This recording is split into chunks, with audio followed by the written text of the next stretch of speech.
इस वक्त आपको ये मनाजिर दिखा रहे हैं कराची में अचानक आने वाले तूफ़ान के। आपको बताएं कि हर तरफ हद निगाह कम हो गई, अचानक से तेज़ हवाएं चलना शुरू हो गई।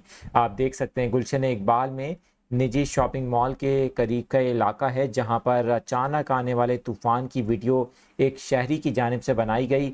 आपको बताएं कि इस वीडियो में देखा जा सकता है किस तरह से अचानक तेज़ हवा चल रही है, दरख्त झूलते हुए दिखाई दे रहे हैं जबकि हवा के साथ मट्टी भी उड़ती हुई दिखाई दे रही है। मनाजिर आपको दिखा रहे हैं कराची में आने वाले आज अचानक तूफ़ान के। आपको बताएं कराची में 18 तारीख तक हल्की और कहीं कहीं मुतदिल बारिश का भी इम्कान ज़ाहिर किया गया है। 18 अक्टूबर तक मगरबी हवाओं के सिलसिले के ज़ेर असर सुबह सिंध में भी बारिशों का इम्कान ज़ाहिर किया गया है। कराची के मुख्तलिफ इलाकों में अचानक तेज़ आंधी के साथ हल्की बारिश हुई, जिसके मनाजिर इस वक्त आपको स्क्रीन पर दिखा रहे हैं।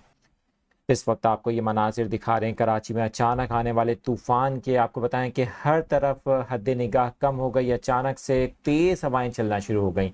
आप देख सकते हैं गुलशन इकबाल में निजी शॉपिंग मॉल के करीब का इलाका है जहां पर अचानक आने वाले तूफ़ान की वीडियो एक शहरी की जानिब से बनाई गई। आपको बताएं कि इस वीडियो में देखा जा सकता है किस तरह से अचानक तेज़ हवा चल रही है, दरख्त झूलते हुए दिखाई दे रहे हैं जबकि हवा के साथ मट्टी भी उड़ती हुई दिखाई दे रही है।